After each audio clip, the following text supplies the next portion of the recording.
Good afternoon. Illinois Director of Public Health Dr. Ngozi Ezike and I are here today to address developments over the weekend regarding the 2 new coronavirus cases here in Illinois and ongoing preparations the state is taking to deal with this virus.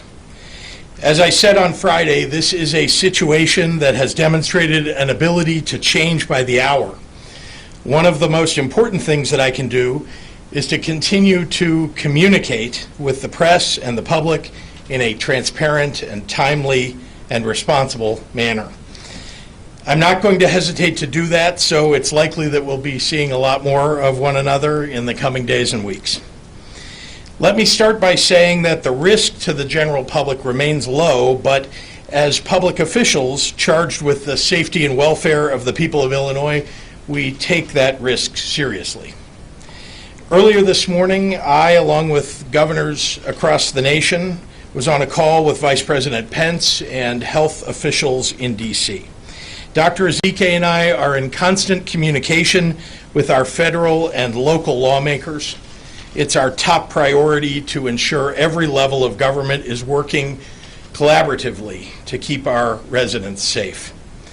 Today, I will be talking to the CEOs of the largest insurance companies in the state of Illinois about the accessibility and affordability of testing and care.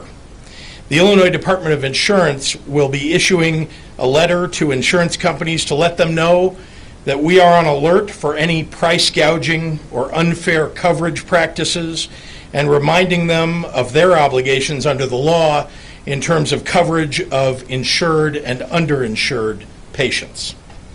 We're increasing staffing at our Office of Consumer Health Insurance toll-free line to ensure that Illinoisans know their rights, whether fully insured, uninsured, or underinsured, and that hotline can also help individuals determine their insurance coverage. The number for that hotline is 877-527-9431. And I'll repeat that again later in this news conference. We're also drafting guidelines for nursing homes and for state employees who work at facilities that serve our most vulnerable populations. Illinois was the first state and remains one of just a few states nationally able to test for COVID-19. And over the next few days, we're expanding to 2 additional testing labs beyond Cook County in Springfield and in Carbondale.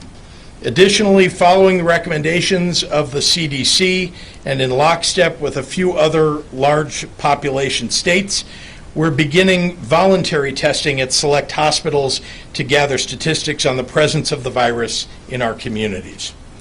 The 2 Illinois cases that we had confirmed in January were successfully contained, and both patients have fully recovered and returned home.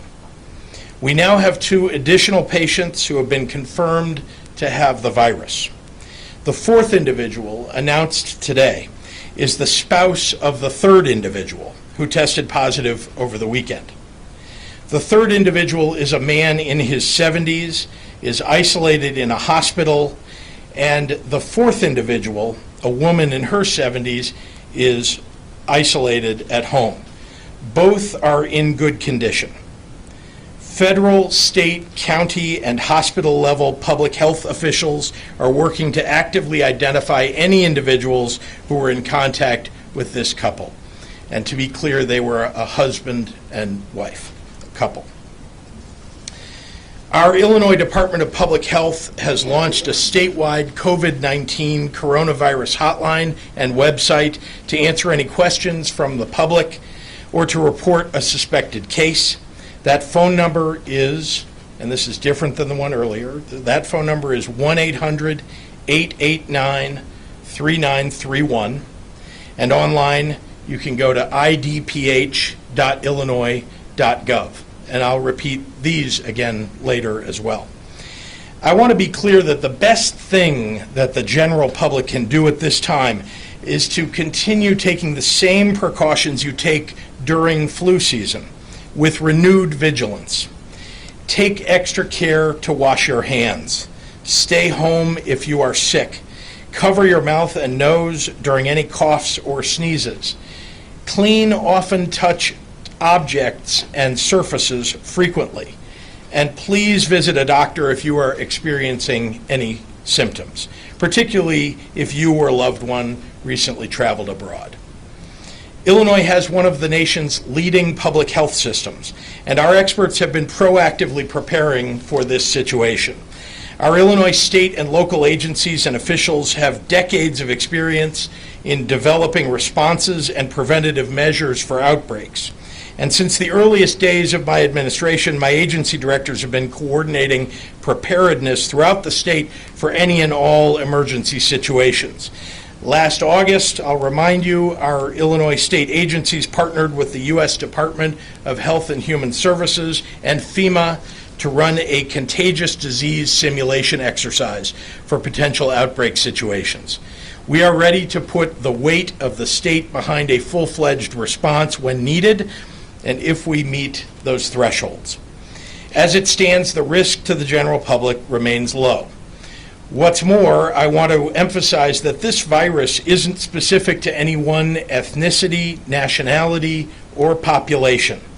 Just today, I joined Representative Ma and Senator Munoz to dine and shop at local businesses in Chinatown. Over the past few weeks, misinformation has caused business and foot traffic to drop significantly. And that's bad news for the restaurant and shop owners and everyone that they employ. So please join me in enjoying all that the neighborhood has to offer.